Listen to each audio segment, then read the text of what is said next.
বেশি বেশি যারা ইস্তেগফার পড়ে তাদের 5টা লাভ। আওয়াজ করে বলতে হবে কয়টা? 5টা। নাম্বার 1, মান লাজিমাল ইস্তেগফার জাআলাল্লাহু লাহু মিন কুল্লি দীকিন মাখরাজা।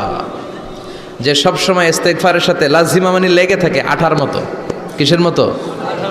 চুইংগাম খান না আপনারা? চুইংগাম যদি হাতের মধ্যে লাগান আঠার মতো লেগে থাকে না? বাচ্চারা আবার দুষ্টামি করে চুইংগাম খেয়ে আরেকজনের চুলের মধ্যে লাগায় দেয়, আছে না নাই? তখন সরিষার তেল দিয়ে ছুটাইতে হয়, তাই না? তো মান লাজিমাল ইস্তেগফার, যে ইস্তেগফারের সাথে আঠার মতো লেগে থাকে, সে 5টা জিনিস পায় জীবনে। চিল্লায় বলেন না কয়টা? 1 নাম্বার, জাআলাল্লাহু লাহু মিন কুল্লি দীকিন মাখরাজা। সব বিপদ থেকে তার উদ্ধার করে কে? আল্লাহ। আমাদের জীবনে বিপদ আপদ আছে না নাই? আছে। কম না বেশি? বেশি। কত বিপদ, কত ধরনের বিপদ। যে কোনো সময় দুর্ঘটনা হতে পারে, রোড অ্যাক্সিডেন্ট, আছে না নাই? আছে। যে কোনো সময় গুম হয়ে যেতে পারেন, আপনারা খুঁজে পাবেন আপনার স্বজনরা। যে কোনো সময় ক্রস ফায়ারের মধ্যে পড়তে পারেন, ঠিক কি না? ঠিক। যে কোনো সময় বজ্রপাতে আপনি নিহত হতে পারেন, ভূমিকম্পের মাঝখানে পড়তে পারেন, দুজন কোবাকবি লাগছে, আপনি মাঝখানে, হইতে পারে না? ঠিক। জাআলাল্লাহু লাহু মিন কুল্লি দীকিন মাখরাজা। এরকম সব ধরনের বিপদ থেকে তারা রক্ষা করবে কে? আল্লাহ। যদি ইস্তেগফারের সাথে আঠার মতো লেগে থাকা যায়। এই হলো নাম্বার 1। নাম্বার 2, ওমিন কুল্লি হাম্মিন ফারাজা। যে সব সময় আঠার মতো ইস্তেগফারের সাথে লেগে থাকবে, আল্লাহ তাকে দুশ্চিন্তা থেকে মুক্তি দিবেন, তার কোনো টেনশন থাকবে না। সুবহানাল্লাহ পড়েন। আমাদের জীবনে টেনশন আছে না নাই? জীবন নিয়ে টেনশন, মরণ নিয়ে টেনশন, ক্যারিয়ার নিয়ে টেনশন, বাড়ি ভাড়ার টেনশন, বিদ্যুৎ বিলের দাম বেড়ে যাচ্ছে, টেনশন, ঘরের মধ্যে শান্তি নাই, টেনশন, দ্রব্যের দাম বাড়তেছে, বেতন কমতেছে, টেনশন, ঠিক কি না? এই টেনশন থেকে আপনাকে মুক্ত রাখবে কে? আল্লাহ।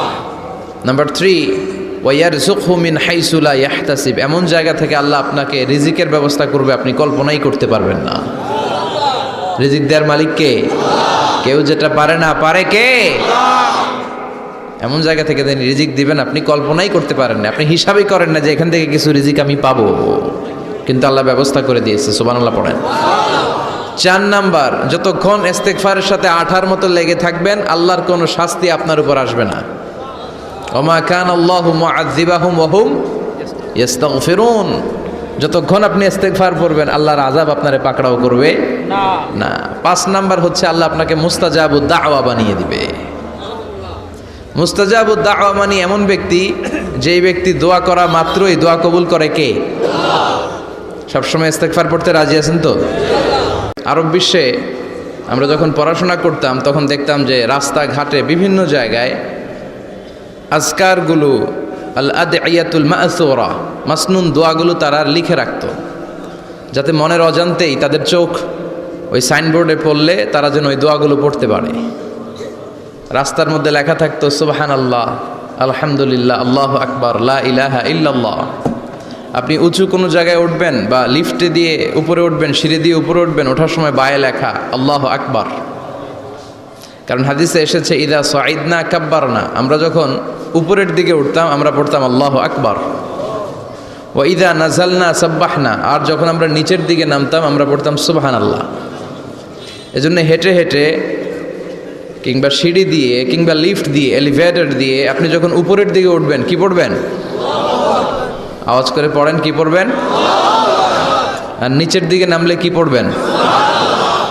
এই তাসবিহগুলো পড়ে পড়ে জিহ্বাটারে ভিজিয়ে রাখার দরকার আছে না নাই? আমরা যেন আল্লাহর জিকির আর শুকর দিয়ে আমাদের হৃদয়টাকে, জিহ্বাটাকে সিক্ত করে রাখতে পারি। আল্লাহ তুমি তৌফিক দাও। ফরজ সালাতের পরে বিশ্বনবী এই তাসবিহগুলো পড়তেন, আমরা পড়তে চাই না। আল্লাহ রাসূল সাল্লাল্লাহু আলাইহি ওয়াসাল্লাম সালাম ফেরানোর পরে পড়তেন আল্লাহু আকবার, 3 বার পড়তেন আস্তাগফিরুল্লাহ, আস্তাগফিরুল্লাহ, আস্তাগফিরুল্লাহ, সুবহানাল্লাহ 33 বার, আলহামদুলিল্লাহ 33 বার, আল্লাহু আকবার 33 বার, লা ইলাহা ইল্লাল্লাহু ওয়াহদাহু লা শারীকা লাহ, লাহুল মুলকু ওয়া লাহুল হামদু ওয়া হুয়া আলা কুল্লি শাইইন কাদির। আয়াতুল কুরসি পড়তেন, লম্বা লম্বা অনেক দোয়া করতেন। এগুলো আমরা করি না, আমরা ছোট্ট একটা মুনাজাতের জন্য পাগল হয়ে যাই, তাই না? আসসালামু আলাইকুম ওয়া রাহমাতুল্লাহ, আসসালামু আলাইকুম ওয়া রাহমাতুল্লাহ, আল্লাহুম্মা আমিন বিরহমাতিকা ইয়া আরহামার রাহিমিন, তাই না?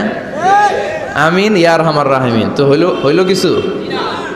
তাড়াহুড়ো করবেন না, তাসবিহ পড়বেন, জিকিরগুলো পড়বেন, এগুলো আপনার অন্তরটাকে সিক্ত রাখে।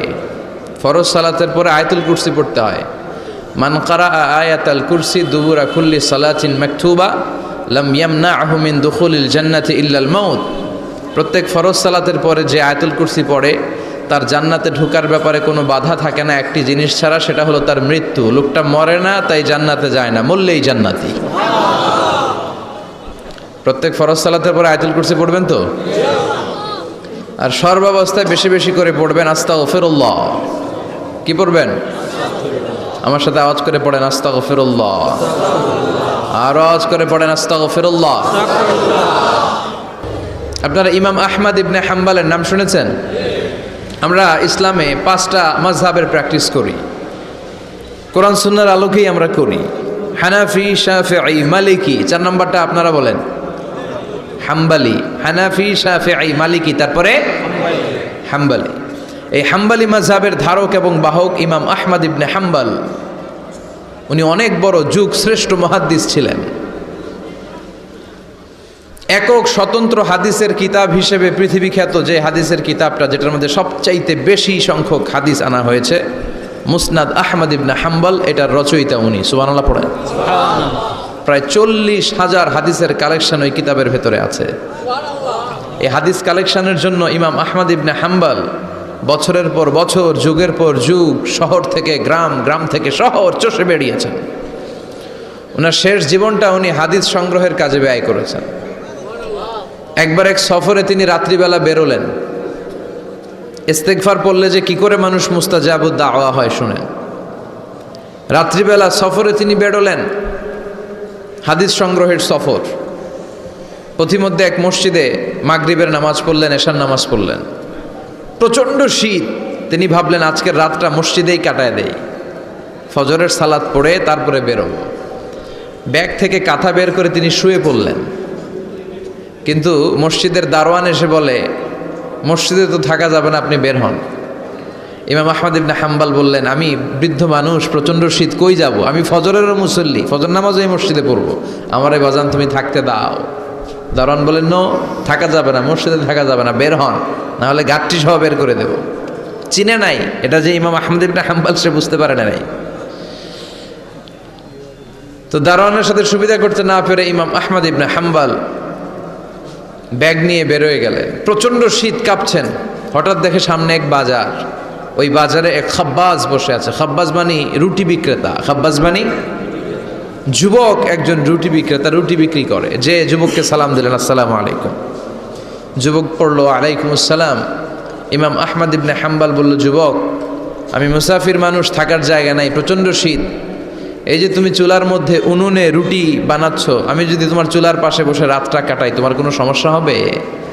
যুবক বলেন, নো, কোনো সমস্যা নাই। আহলান ওয়া সাহলান ওয়া মারহাবান বিক, খোশ আমদেদ, সুস্বাগতম, আসেন। আপনি আমার চুলার পাশে বসে আগুন পোহালে আমার সমস্যা কি? আসেন, আসেন, বসেন, আপনি মুরব্বী মানুষ। ইমাম আহমদ ইবনে হাম্বল আল্লাহ শুকরিয়া করে চুলার পাশে বসে শীতের রাতে চুলা থেকে তাপ নিচ্ছেন, আগুন পোহাচ্ছেন। আর তিনি দেখতে লাগলেন যুবক আটা দিয়ে রুটি বানায় আর পড়ে আস্তাগফিরুল্লাহ, রুটির খামির বানায় আর পড়ে আস্তাগফিরুল্লাহ, গোল গোল করে খামির দিয়ে দলা বানিয়ে সাজিয়ে রাখে আর পড়ে আস্তাগফিরুল্লাহ। রুটি বেলুন দিয়ে বলে এটারে চুলার ভেতরে ঢুকায় আর কি পড়ে?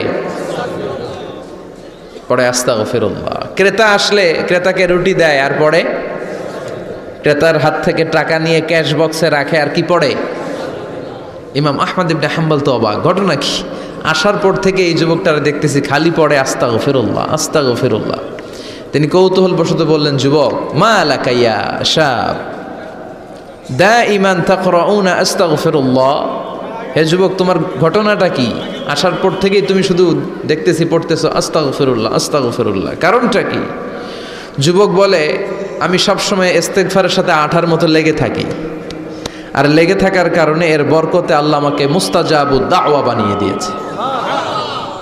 মানে আল্লাহ আমাকে এমন বানিয়েছে যে আমি দোয়া করা মাত্রই আমার দোয়া কবুল করে কে? আল্লাহ। ইমাম আহমদ ইবনে হাম্বল বললেন, আনতা মুস্তাজাবুদ দাওয়া, তুমি মুস্তাজাবুদ দাওয়া, মানে তুমি দোয়া করলেই সেটা কবুল হয়ে যায়? যুবক বলে, নাআম আনা মুস্তাজাবুদ দাওয়া, আমি আমার জীবনে যত দোয়া করেছি সব কবুল করে নিয়েছে কে? আমি মুস্তাজাবুদ দাওয়া। আমি দোয়া করতে দেরি কবুল হতে সেটা দেরি হয় না। তবে আমার পুরো জীবনের সব দোয়া কবুল হলেও একটা দোয়া এখনো কবুল হয় নাই। এটা শুনে ইমাম আহমদ ইবনে হাম্বলের কৌতূহল, কিউরিসিটি আরো বেড়ে গেল। তিনি বললেন, তোমার জীবনে সব দোয়া কবুল হয়েছে, একটা দোয়া কবুল হয় নাই, কি সেই দোয়া আমারে বলো। যুবক বলে, আমার জীবনে যে দোয়াটা কবুল হয় নাই সেটা হচ্ছে, আমি আল্লাহর কাছে দোয়া করে বলেছিলাম, আল্লাহ শুনেছি এই জামানার সবচেয়ে বড় মুহাদ্দিসের নাম হচ্ছে ইমাম আহমদ ইবনে হাম্বল, আমি যেন ওই ইমাম আহমদ ইবনে হাম্বলের কপালে একটা চুমু দিয়ে মরতে পারি, তুমি তৌফিক দিও। ইমাম আহমদ ইবনে হাম্বল নিজেকে আর ধরে রাখতে পারলেন না, চোখের পানি ছেড়ে দিলেন, যুবককে জড়িয়ে ধরলেন আর বললেন, ইয়া শাব, আহমদ ইবনে হাম্বলের কপালে চুমু দেওয়ার জন্য আহমদ ইবনে হাম্বলের দরবারে তোমার যাওয়ার দরকার নাই। আহমদ ইবনে হাম্বল নিজেই তোমার দরবারে ছুটে এসেছে। আনাল আহমদ ইবনে হাম্বল, আমি নিজেই আহমদ ইবনে হাম্বল। চিল্লায় পড়েন আল্লাহু আকবার। যুবকটি চিৎকার মেরে সাইয়েদনা আহমদ ইবনে হাম্বলকে জড়িয়ে ধরল। আহমদ ইবনে হাম্বলের হাতে হাত রেখে মুসাফা করলো। আহমদ ইবনে হাম্বলের কপালে একটা চুমু এঁকে দিল আর বলল, ইয়া আহমদ ইবনে হাম্বল, এই ইস্তেগফারের কারণে আমার জীবনের সব দোয়াই কবুল হয়ে গিয়েছে।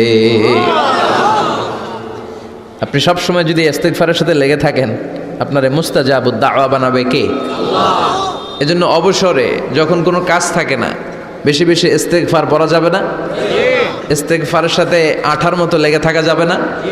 আওয়াজ করে পড়েন আস্তাগফিরুল্লাহ, আরো জোরে পড়েন আস্তাগফিরুল্লাহ।